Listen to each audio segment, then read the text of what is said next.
Madame, mademoiselle, monsieur, bonjour et bienvenue dans ce magazine où nous poursuivons notre découverte de la mémoire précoce à partir du livre « Un cri secret d'enfant, attachement mère-enfant, mémoire précoce, séparation, abandon » et un livre écrit par Anne Schaub aux éditions Les Acteurs du Savoir. Anne Schaub qui est psychothérapeute et spécialisée dans la mémoire précoce. Anne Schaub, bonjour. Bonjour Philippe. Nous poursuivons notre découverte de votre livre et dans le sous-titre, il y a la question de l'abandon.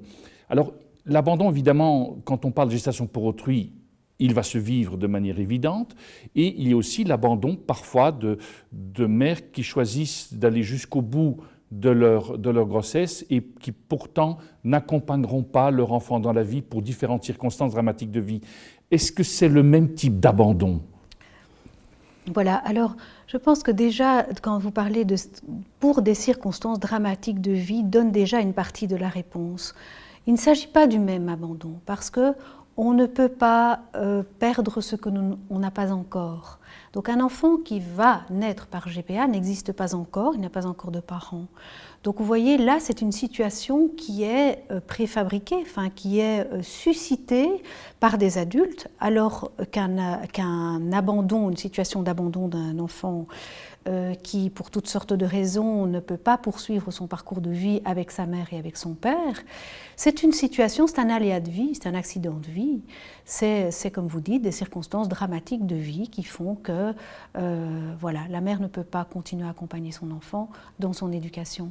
Donc on a là fondamentalement, à l'initiale, l'enfant, voilà, ici il y a une inversion dans la GPA, c'est-à-dire que on vient chercher un enfant où on met au monde un enfant pour satisfaire un désir d'adulte, alors qu'ici, il y a au départ un enfant qui est abandonné par les aléas de la vie et qui va être confié à l'adoption, donc qui va être accompagné dans sa vie par des parents qui vont l'adopter. Donc à l'initial, ce n'est absolument pas la même chose. Et donc la blessure d'abandon, du coup, elle prend, je dirais, des colorations différentes. Elle va se vivre, elle va se scander d'une façon différente dans la vie de l'un et de l'autre. De quelle manière, justement, Oui. si vous pouviez préciser? Oui. Alors, il y a des choses qu'on va retrouver qui sont communes, je dirais, parce qu'un abandon est un abandon. Donc, il y a déjà, qu'est-ce que c'est un abandon de naissance?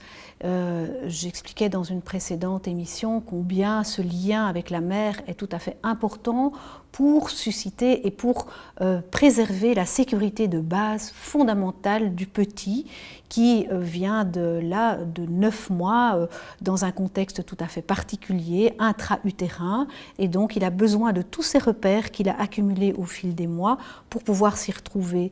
Et ce lien avec sa mère est tout à fait important. C'est ce qui va créer en lui comme un sentiment d'existence, comme une espèce de continuité, un sentiment de continuité dans son existence, dans son état d'être, parce qu'il retrouve sa mère. Quelle est l'importance de la présence maternelle? La présence maternelle vient lui donner son sentiment d'existence, ce n'est pas rien. C'est-à-dire que le tout petit, à partir de cette immaturité psychique, il lui faudra, c'est un petit peu comme si nous tous, nous étions nés prématurés sur le plan psychique. On est après 9 mois, mais il nous faut 9 mois supplémentaires pour acquérir ce qu'en psychologie on appelle le sentiment d'individuation, c'est-à-dire d'avoir un peu ce sentiment d'être autonome, c'est-à-dire moi c'est moi, maman c'est maman, papa c'est papa. D'ailleurs c'est ce qu'on a appelé à l'époque l'angoisse des 9 mois.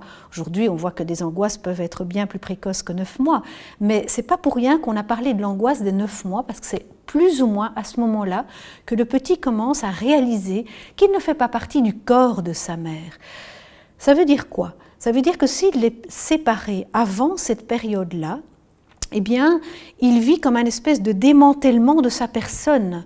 Il glisse dans un néant de sentiment de non-existence, comme s'il était perdu. C'est le psychiatre Winnicott qui parle de tomber comme dans un trou, mourir. Donc il a une angoisse de mort, une angoisse de néant.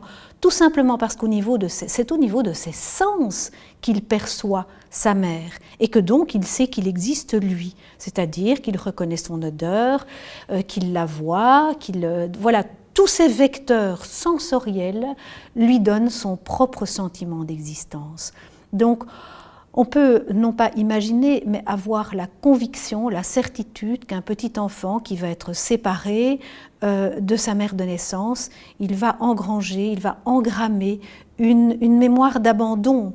Après, pour un enfant, justement un enfant adopté, c'est là où de plus en plus on avance en avançant dans la connaissance, dans ces connaissances-là, mais c'est d'entourer par exemple des situations d'adoption qui sont inévitables, de circonstances qui vont être nettement plus sécurisantes pour le petit. Il y aura la blessure d'abandon, mais c'est extrêmement important d'accompagner ce petit de façon à ce que le passage, soit au départ vers une nourrice et puis ensuite vers les parents d'adoption, puisse se passer le mieux possible. Voilà. Mais ça, c'est un accident de vie. Mais la grande interrogation, c'est pouvons-nous sciemment créer des situations d'abandon alors même que nous savons ce que cela produit pour le plus vulnérable, hein, le plus petit parmi nous, qui est le petit enfant, qui lui n'a pas de conscience, de réflexion pour se dire « ce n'est pas grave, je vais être aimé par d'autres personnes ». Il est dans l'incapacité de connecter avec ce fameux désir qu'on met très fort en évidence et qui est louable, qui est magnifique, avoir un désir d'enfant, et bien entendu à reconnaître la souffrance de parents qui ne peuvent pas, que ce soit des parents, un père et une mère, mais également deux femmes, deux pères ou deux hommes qui souhaitent être parents. On peut le comprendre, mais faut-il forcément répondre à ce désir si l'on se centre sur le premier intéressé, le plus vulnérable, le plus petit, et qui est le petit enfant?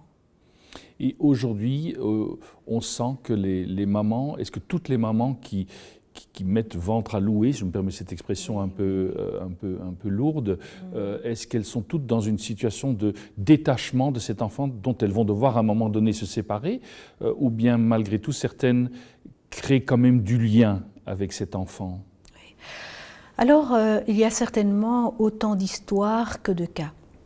Cependant, ce qui, pour nous psychologues, nous semble assez évident, en tout cas personnellement, c'est qu'une femme n'attend pas de la même façon un enfant qui va rester le sien toute sa vie et un enfant dont elle sait devoir se détacher à la naissance. Personne ne souhaite souffrir. Et donc, consciemment et inconsciemment, une femme sait qu'au moment où elle va se séparer de l'enfant, elle va vivre une perte. Et je dis bien, elle le sait consciemment ou la plupart du temps inconsciemment parce qu'elle ne sait pas véritablement ce qui l'attend. Mais je dirais presque naturellement, c'est un peu un réflexe défensif naturel.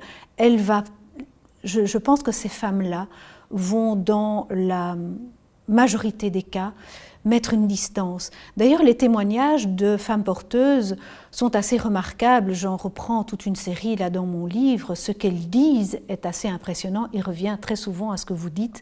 C'est cet enfant, je sais, ne m'appartient pas. Qu'est-ce que j'ai été soulagée lorsqu'il est né. J'ai pu le remettre en toute sécurité. Enfin voilà, j'étais vraiment en sécurité, soulagée que tout se soit bien passé. Et puis il y a aussi toutes les motivations quelquefois financières qu'il y a là derrière. En fait, il y a une série de motivations. Mais je pense que le point commun, c'est en effet cette notion de l'attachement, parce qu'elles ne le font pas, elles n'attendent pas le bébé pour le bébé.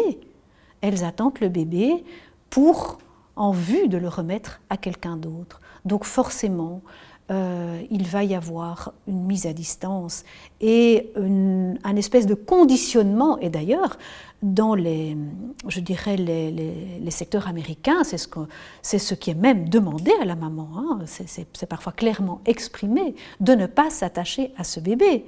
Donc ce qui est absolument terrifiant, puisqu'on sait, nous en avons parlé, donc cette notion de l'attachement qui est vitale, c'est-à-dire qu'il est donneur de vie relationnelle et c'est un petit peu sur le modèle très précoce que les relations humaines futures vont se calquer. Donc là, il y a une espèce de vide et en effet, ces femmes-là vont très probablement, plus que probablement, mettre à distance cet enfant qu'elles attendent pour ne pas souffrir d'un détachement à la naissance. Donc se conditionner à un détachement alors que l'enfant a besoin d'attachement est très interrogeant et on peut quand même réaliser ce que cela va produire dans le devenir du tout petit. Anne, merci beaucoup. Nous arrivons déjà au terme de cette émission. Merci de votre fidélité. Il ne me reste qu'à vous souhaiter une excellente journée. À très bientôt.